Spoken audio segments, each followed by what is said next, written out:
Welcome to Crafting Unedited. Today is going to be kind of a shorter session, I guess, hopefully. And all I'm going to do is show you how to clean your Cricut. There are a few reasons as to why you would clean it. One being because you get some residue from the sticky mats or from products that have been passed. It's unedited, remember this. Products that have been passed through the feeder, just stuff that's on the other side of your mat that you don't really realize that are there until it's too late.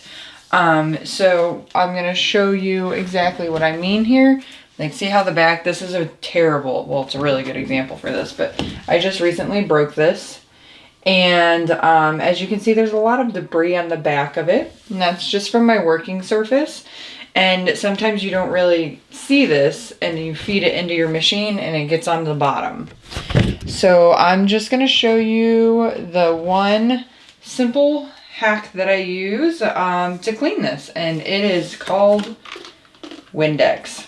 Everyday household Windex. There are many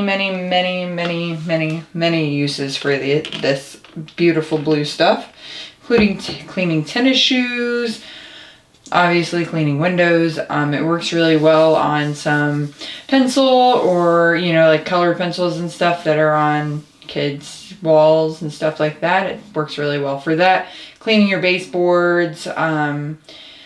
Works really well at getting toilet stains off too. Don't ask me how I figured that out. But I'm here to show you that all you need is Windex and a cleaning cloth. This I have, it's like a terry microfiber kind of deal. This works best with something that's not going to let off a lot of debris. Like if you shake it, no fuzzies come off, because if you get fuzzies into your machine, that can really mess up with your product outcome. So first you want to make sure your machine is unplugged to prevent any static electricity going into the machine and, you know, giving it a massive jolt. But as you can see, I don't know actually if you can see, so I'm going to zoom in a little bit here if I can.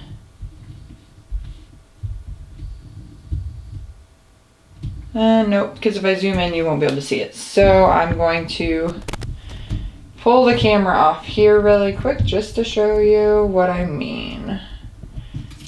Or not. That won't work. But as you use your machine, I honestly have not cleaned this in like a year.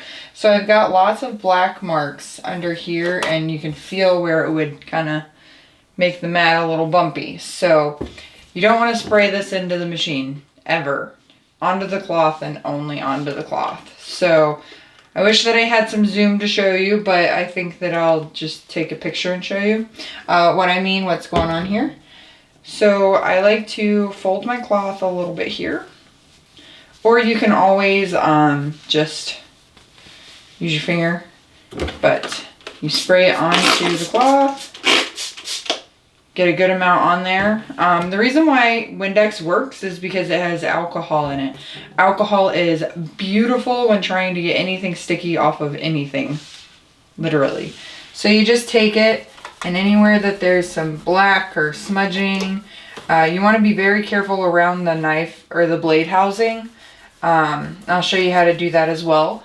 So I don't know if you can see. A little bit better. Sorry guys, I'm working with a new camera, so I'm still trying to figure it out. Yeah, I know. I'm always trying to figure something out. That's okay though, that makes life fun, right?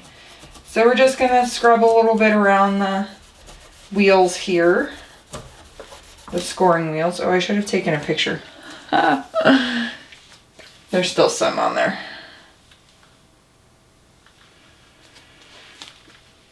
Alright. There we go. So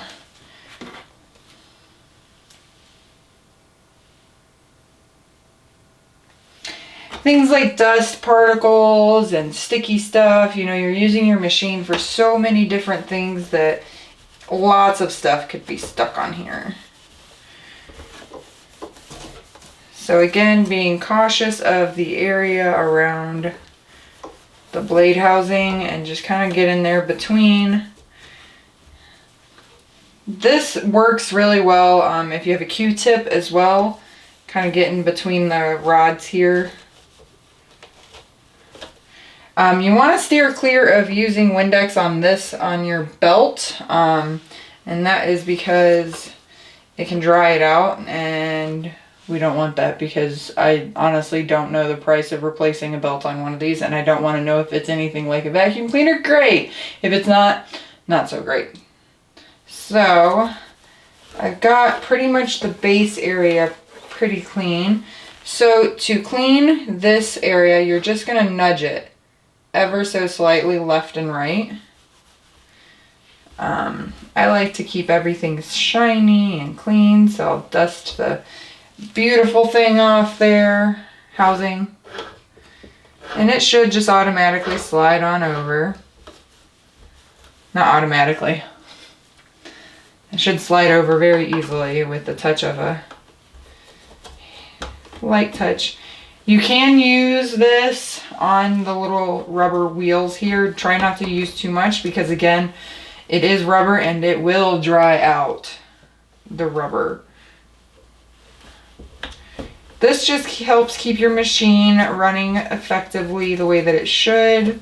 Another thing that will help keep it running smoothly is you can request a grease packet. And what that is, it's just a packet of like lubricant oil or grease or whatever you want to call it. And what that does is, if you listen,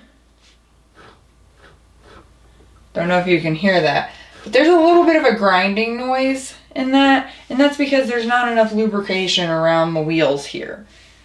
So what you want to do is you can actually go onto Cricut's website, go into their chat, email, or give them a call and request a grease packet, and they will send you a grease packet. And there will be a tutorial. I'm actually waiting on a packet of it now. There will be a tutorial on that as soon as it comes in. But for as far as cleaning this goes, it's super simple, super quick. See all that grossness that came off? Yeah, stuff like that will definitely make your machine run a little less effectively. So again, you're just gonna wipe it. And that's it. Super simple, right? All right, so keep an eye out for that grease packet tutorial and how to keep your machine from grinding.